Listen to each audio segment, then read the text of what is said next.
The building was quiet when the air conditioning sputtered to a halt at 8:17 in the evening. I wiped a layer of cold sweat from my forehead, welcoming the sudden silence after a grueling 11-hour workday. My fingers remained steady on the keyboard, typing in the final lines of code improvements for our network security protocols. It was the kind of thankless, invisible work that nobody in upper management ever noticed, yet the entire company relied on it to stay afloat. That was when I heard the low murmur of voices drifting through the thin drywall of the executive conference room. I had assumed I was the only soul left in the building, but the familiar voices quickly proved me wrong. It was Bradley, our chief financial officer, speaking first in his sharp, nasal tone.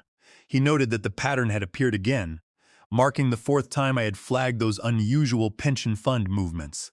He complained that I was getting far too close to the actual destination of those funds. My fingers froze mid-keystroke, hovering just inches above the keys as my heart began to pound. Then came the deep, unmistakable baritone of our chairman, Gordon. He admitted that I had built our entire digital infrastructure from the ground up, but argued that I had no business knowing what was kept in the basement, so to speak. Hearing my name in their mouths made my skin crawl. Bradley agreed immediately, declaring that they should terminate me on Friday, effective immediately. A tight, painful knot formed in my stomach. 8 years. I had given 8 years of my life to this firm, constructing their digital empire from a heap of outdated systems, only to hear them plan my disposal like yesterday's trash. Warren, our human resources director, laughed aloud, imagining the panicked expression I would make when they delivered the news. He mocked how I always looked when cornered, bringing up a budget meeting where they had shot down my raise requests, as if it were a hilarious joke. Their combined laughter filtered through the wall, hot and mocking. I felt the blood rush to my face, my cheeks burning with a mixture of anger and betrayal. Gordon added between chuckles that I actually believed my technical innovations warranted more than basic compensation. He remarked that men of my age in the tech sector were easy to find, and that I should be grateful they had even given me the opportunity to work there. They continued to laugh, and Gordon instructed the others to ensure that the IT team was ready to lock me out of the servers instantly on Friday afternoon, revoking my credentials before I could even leave my desk. When Bradley questioned who would maintain the system after my departure, Gordon mentioned Donald, the consultant who had been shadowing me for the past month. Donald claimed he could manage the servers for triple my salary, which Gordon deemed worth every penny if it bought them peace of mind. My hands began to tremble with rage. For 8 long years, I had watched them take credit for my designs while systematically denying my advancement. I was considered too detail-oriented, too old school, and too expensive to be properly compensated. But what these powerful men failed to comprehend was the sheer complexity of the system I had built. The network connecting our 22 global offices relied on a proprietary authentication protocol that I had written from scratch. It required my unique digital key signature to be renewed every 76 hours, or the entire network would automatically revert to its baseline state, locking out all external access. It was a safety measure I had implemented after they had blamed me for their last accounting error, which had wiped out 4 days of transaction data. At the time, they had mocked my safeguard as paranoid and unnecessary. Now, it was the only thing keeping their digital empire running. I quietly closed my laptop, packed my bag, and slipped out of the building while they were still joking about their weekend golf plans. They had no idea what they had just set in motion. Wednesday morning arrived, bringing an unusual amount of attention to my desk. Russell, the chief technology officer, lingered near my cubicle, watching me review server logs. He asked about the status of the security updates, explaining that the board wanted a report.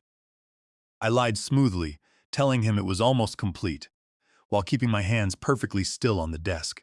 He suggested that we start a knowledge transfer soon, claiming I had too much stored in my head. I smiled and promised to document everything he needed. By Thursday, the tension was thick enough to cut with a knife. During my lunch break, Mitchell, the IT director, appeared at my side without warning. He mentioned that my access patterns looked unusual, noting that the data routing pathways had shifted since Monday. My pulse quickened, but I kept my voice calm. I explained that I was doing performance tuning to reduce latency between departments, using enough technical jargon to satisfy him without actually explaining a thing. He nodded slowly, warning me to make sure all changes were approved. That afternoon, 3 external IT specialists arrived, whispering with Russell and looking at my desk. I knew my time was short. I verified that my countdown timer was active and buried deep within the core protocols, completely undetectable to anyone else. Friday morning brought a surprise visit from Gordon himself, who leaned against my desk with a fake, toothy smile, praising my dedication. I thanked him, keeping my expression neutral. At 4:15 that afternoon, I saw the executives gather in the boardroom. At 4:28, I activated the irreversible countdown timer. 2 minutes later, I was called into the meeting. Warren began the termination speech with practiced, solemn words about corporate restructuring. I sat in silence, refusing to give them the satisfaction of seeing me upset. Russell pushed a paper across the desk, demanding my credentials. I handed over my primary password, but omitted the critical key that kept the partitions running. When Gordon asked if I had any questions, I looked him in the eye and asked when he realized I was the only person who knew how the system worked. Their smug smiles vanished as security escorted me out into the cool evening air. I began counting the hours in my head. Exactly 58 hours remained until the system would reset, and they had absolutely no idea what was coming. My name is Douglas Vance. I am 54 years old, holding advanced degrees in computer engineering and network architecture. Growing up with 3 brothers in a crowded household taught me how to stand my ground and how to hide my tracks. Both skills served me well throughout a long career in competitive corporate technology sectors. 8 years ago, I joined this financial services firm when its digital infrastructure was an absolute disaster. It was a chaotic mess of outdated servers cobbled together from 3 separate corporate acquisitions, riddled with severe security vulnerabilities, and plagued by database integration errors that caused massive system outages every single week. I rebuilt their entire operating network from scratch. I spent countless late nights and weekends working in solitary silence, while the executives took 3-hour lunches and long vacations. The custom system I designed became the single most valuable asset the company owned.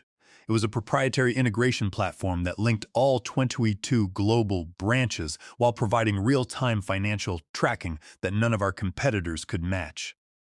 Thanks to my hard work, client acquisition tripled and annual revenue quadrupled within a few short years.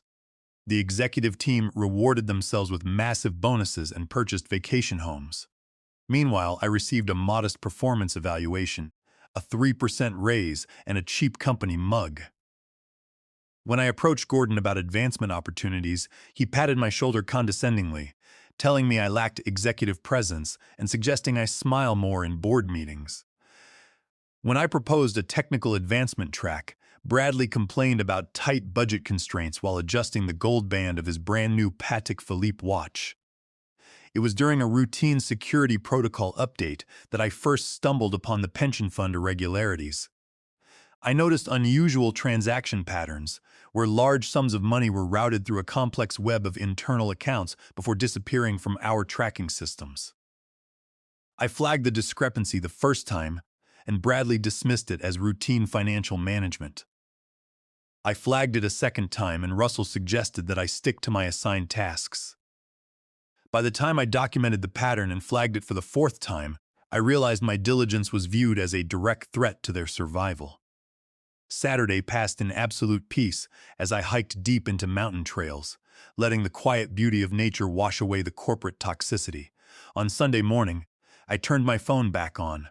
The screen immediately lit up with 13 missed calls, 21 urgent text messages, and 4 increasingly frantic voicemails from members of the executive board.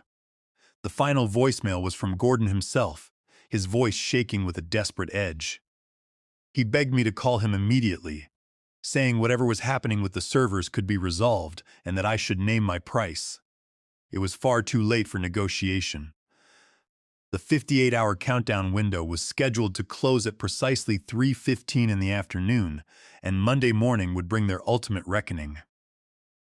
I had not leaked a single byte of their private data, nor had I planted any malicious code or false information. I had simply removed the artificial security barriers I had originally constructed to protect their secrets, allowing their own transactions, corporate communications, and financial manipulations to flow directly into federal regulatory databases.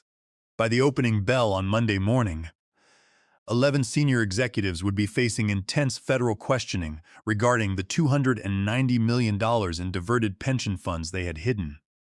By noon, all stock trading would be halted as their internal messages, detailing exactly how they had falsified financial statements, were delivered directly to the Securities and Exchange Commission. The system was not broken. It was simply working exactly as justice demanded. At 2:30 on Sunday afternoon, the doorbell rang. I opened it to find Bradley standing on my welcome mat, his usual arrogance completely replaced by sheer panic. He explained that the servers were behaving erratically, experiencing massive authentication failures and strange routing patterns that Donald could not comprehend. I leaned casually against the doorframe and remarked that it was quite unfortunate. Bradley desperately offered to double my salary, then offered to triple it if I would just come back to the office and fix whatever was happening. Outside, heavy gray clouds were gathering, reflecting my grim mood. I reminded him that they had fired me 2 days prior and had me escorted from the building by security. He insisted it was all a terrible misunderstanding and wiped sweat from his forehead. I told him it was simply too late. His desperate expression shifted into a threat. He warned me that I did not understand the caliber of people I was dealing with, claiming there were powerful investors who would not tolerate disruptions and could make someone like me disappear without a single question. The implied threat hung heavily in the air. I asked him quietly if he was threatening me. He adjusted his expensive jacket and stated he was merely giving me one final chance to save myself. I pretended to consider his offer, telling him I would need to gather my things. Bradley snapped that there was no time and that a car was already waiting downstairs. I grabbed my shoulder bag, deliberately leaving my work laptop behind. As we rode the elevator down, Bradley made 3 quick phone calls, reassuring each recipient that I was cooperating. A large black SUV with heavily tinted windows was waiting for us at the curb, its driver keeping his eyes strictly on the road ahead. Bradley turned to me as we got in, noting that the entire board was waiting for us on a Sunday afternoon. I told him I was flattered, but he did not reply, his fingers tapping frantically on his phone. When we arrived at the gleaming office tower, Donald met us at the elevator lobby. The consultant looked absolutely terrible, his face pale and his eyes bloodshot. He admitted immediately that the routing tables were rewriting themselves and the authentication protocols were failing. He was completely out of his depth. I merely nodded, asking him to show me the workstations. The boardroom had been transformed into a crisis headquarters. Laptops covered the polished mahogany table, and network cables snaked across the carpet like black vines. Gordon paced back and forth, barking orders into his phone, while Russell hovered over 3 IT specialists who looked close to tears.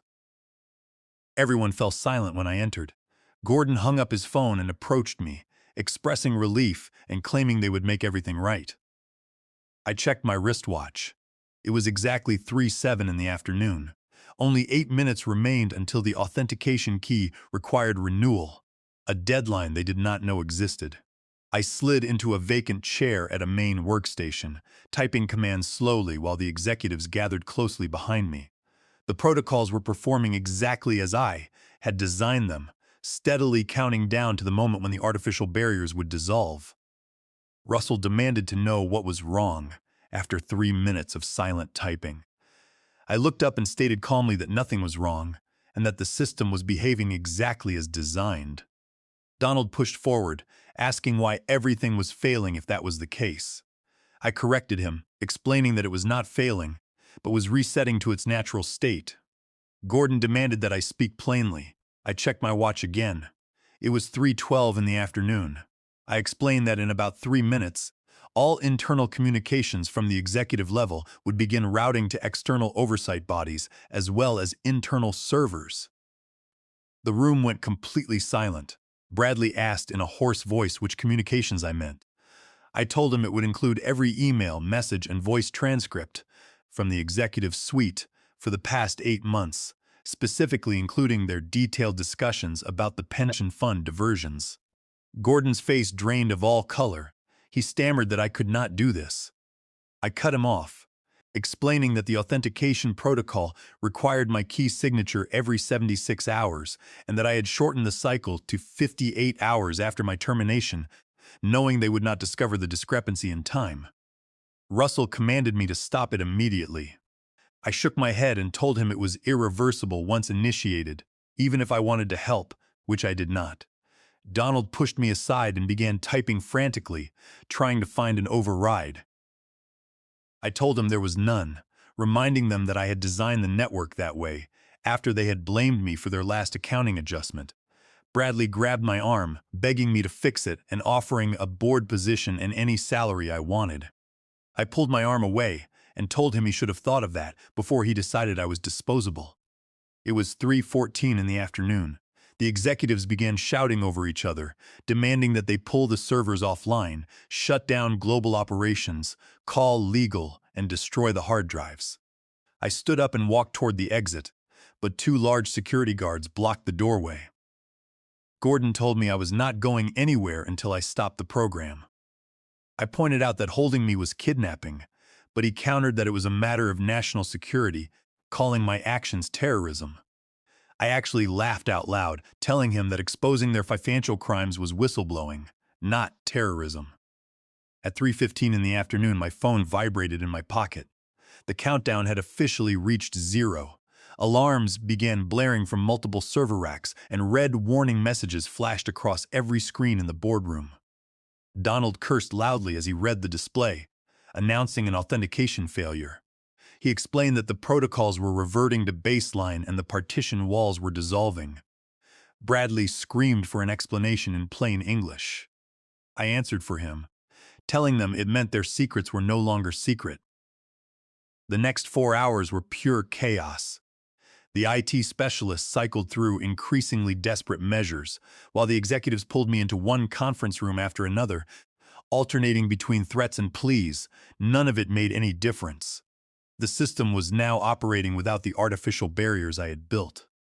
By 7 in the evening, the first regulatory alerts began to trigger. Financial oversight agencies detected the unusual transaction patterns I had flagged 4 times. At 8 in the evening, Gordon received a phone call that drained what little color remained in his face. He hung up and announced to the room that the Securities and Exchange Commission had urgent questions about their pension management.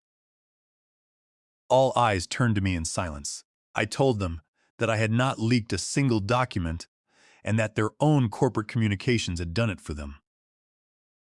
They kept me in the building past midnight, using lawyers to threaten me with federal charges and offer millions in hush money, but the system continued its methodical exposure of their communications.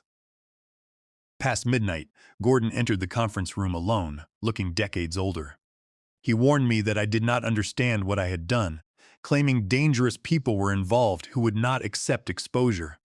I told him he should have thought of that before involving them in pension fraud. He rubbed his face and claimed it was a temporary measure to protect jobs. I corrected him, pointing out that they were protecting their own bonuses, having seen the massive compensation packages, approved the same week they diverted the first $54 million. Gordon called me a vindictive man who could not handle rejection. I leaned forward and told him they had stolen my work, taken credit, paid me a fraction of my worth, and planned to discard me, and that this was about justice. He warned that I was complicit because I built the systems. I shook my head, reminding him that I had date-stamp reports flagging these issues 4 times, which protected me under whistleblower statutes. Around 2 in the morning, they finally let me leave, realizing holding me would only add kidnapping to their growing list of federal crimes. I slept peacefully that night, exhausted but finally at peace. Monday morning arrived with the force of a sudden avalanche. I woke early to the sound of my phone buzzing with endless news alerts, my inbox flooding with messages from former colleagues who were panicking about their jobs. Trading had been officially halted on the company's stock pending a major regulatory investigation. leaving the markets in a tailspin. By noon, television screens showed federal agents swarming our headquarter office building, carrying boxes of files and computer equipment out to waiting vans. Many employees stood on the sidewalks, looking lost and deeply worried. By the evening, 11 senior executives, including Gordon and Bradley, had been escorted from the premises for questioning. I watched the entire drama unfold from the quiet comfort of my apartment, feeling a deep sense of relief. I spent the day fielding calls from regulatory agencies who requested my formal testimony. Each conversation confirmed what I already knew. The evidence was completely overwhelming and irrefutable.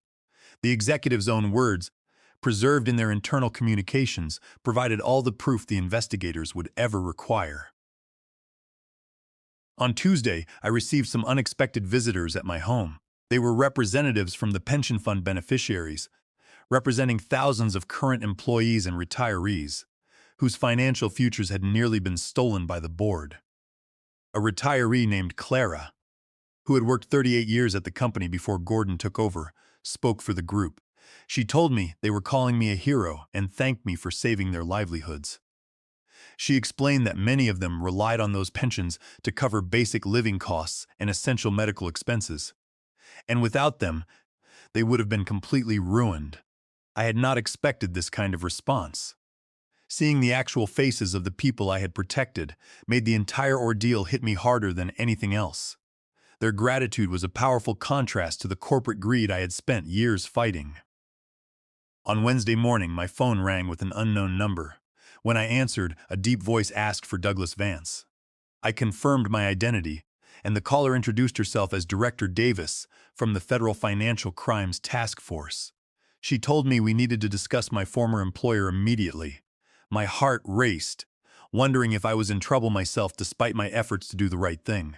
I responded cautiously, and she insisted we could not talk over the phone, informing me that a government vehicle would pick me up in 30 minutes. The black vehicle arrived precisely on time, and the agents inside were professional but quiet as they drove me to a federal building downtown. Director Davis was a stern-faced woman in her 50s with calculating eyes that seemed to read my thoughts. Once we were seated in a secure conference room, she acknowledged that I had uncovered one of the largest pension fraud schemes in a decade, but stated they needed to understand my exact methods. For the next 4 hours, I walked her through the network architecture, the authentication protocols, and the custom partitioning. She asked tough questions about my timeline, how I had spotted the discrepancies, and if I had any help from Donald or other IT staff. She clarified that I had not technically leaked anything, but had simply removed the artificial barriers hiding the data. I agreed, explaining that the system had simply reverted to its natural state. Director Davis studied me for a long moment, calling it clever, but noting it raised questions about my own potential culpability since I had built the network. My mouth went dry, and I reminded her that I had flagged the irregularities 4 times. She countered that they only had my word for it. Then, she slid a thick blue folder across the polished table. Inside were printouts of my 4 flagged reports, complete with system timestamps and recipient acknowledgments. I asked her where she had obtained them, and she explained that my protocol reset had restored access to suppressed internal files, including the reports the executives had deliberately buried. She smiled slightly and told me I was more thoroughly vindicated than I realized. Relief washed over me like a wave. Director Davis then surprised me by offering me a job. She explained that the Financial Crimes Task Force needed individuals who understand how these complex systems worked from the inside, and who could spot patterns that others missed. She slid her business card across the table, encouraging me to think about it. As I left the building, my phone buzzed with news that the company's stock had plummeted 52% since trading resumed. That evening, a courier delivered a certified letter containing a preliminary lawsuit naming me as a defendant. The remaining members of the corporate board were attempting to frame me as a disgruntled employee who had participated in the fraud. I called Director Davis immediately, my hands shaking as I held the phone. She remained calm, explaining that this was a standard corporate defense strategy to spread the blame. She assured me the Whistleblower Protection Office had already filed counter-motions, and she sent me contact information for 3 specialized attorneys who were expecting my call. True to her word, my inbox was filled with support documents, including a confirmation from the Justice Department shielding me from corporate retaliation. Over the next 2 weeks, the situation developed with rapid speed. Gordon, Bradley, Russell, and several other executives were formally arrested on charges of wire fraud, pension theft, and obstruction of justice. The firm announced a complete corporate reorganization as its value continued to plummet. Meanwhile, I received an unexpected consulting offer from the pension fund trustee board to rebuild the company network with proper transparency. The trustee, named Henderson, explained during our meeting that they needed someone who understood the technical landscape and possessed the trust of the employees. The salary offered was triple my original pay. I was left to consider 2 very different, but equally rewarding, career paths. 3 weeks after that fateful Friday termination, I sat in a quiet cafe across the street from my former workplace, watching the employees enter through the revolving doors. Many of their faces looked uncertain and worried about their futures now that the entire leadership had imploded. My phone rang, and I saw it was Clara, the retiree who had thanked me earlier. She asked if I had seen the news and directed me to a financial website. The headline made my coffee go cold. The former chief financial officer had been found dead in an apparent suicide as the pension fraud investigation widened. Bradley was dead. I felt a complex mixture of emotions, including shock and sadness, but I felt no guilt. His own criminal choices had led him to his tragic end, not mine. Clara told me there was more, explaining that investigators had discovered offshore accounts that led to 3 other companies with the same leadership structure. This was not an isolated incident. It was a systematic operation of theft. My simple act of removing digital barriers had uncovered a massive global money laundering network, moving billions of dollars through shell companies. That afternoon, I received an unexpected call from Donald, the consultant who had been hired to replace me. He asked if we could meet in a nearby public park, his voice sounding incredibly tense. When I arrived, Donald looked terrible. He was unshaven, his eyes were bloodshot, and he kept looking over his shoulder nervously. He swore that he had known nothing about the pension fund theft and claimed he was told he was being brought in for standard succession planning. He explained that the previous night, 2 men had come to his apartment, asking detailed questions about me and what I might have seen beyond the pension accounts. When I asked what kind of men they were, he described them as scary and professional, knowing details about the system architecture that were not public. He warned me that this was no longer just about corporate fraud, and that the government contracts and overseas connections suggested I had stumbled onto something much bigger. I contacted Director Davis immediately after leaving Donald. She arranged protective surveillance for me without hesitation, calling it a sensible precaution rather than a cause for alarm.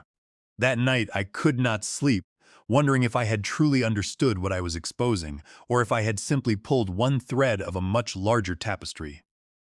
The next morning brought clarity in the form of a front-page newspaper story. The article detailed how my whistleblowing had inadvertently exposed connections between the pension fraud and a sophisticated international money laundering operation. Senior government officials in 2 countries had already resigned, and financial regulators worldwide were launching coordinated investigations. 1 month after my termination, I testified before a congressional committee investigating corporate pension fraud. Cameras flashed continuously as I described discovering the irregularities and being fired for my persistence. The committee chair called me a profile in corporate courage, and the media narrative transformed me from a terminated employee into a national hero. Interview requests flooded my inbox, and a major publisher offered a lucrative book deal, while a prominent university asked me to give their commencement address. I declined most of those offers, feeling uncomfortable in the spotlight. But I did accept Director Davis's job offer with one specific condition. I would work as an independent consultant, maintaining my freedom to choose my projects and speak publicly about corporate accountability. 6 months later, I stood in a federal courtroom watching Gordon and the remaining executives enter their guilty pleas. Their expensive suits had been replaced with subdued business attire, and their former arrogance was replaced by defeated expressions. When Gordon glanced up and saw me watching, something dark flashed in his eyes. It was the realization that his downfall had come not from a grand conspiracy, but from a man he had underestimated and laughed about firing while planning to steal from thousands of innocent people.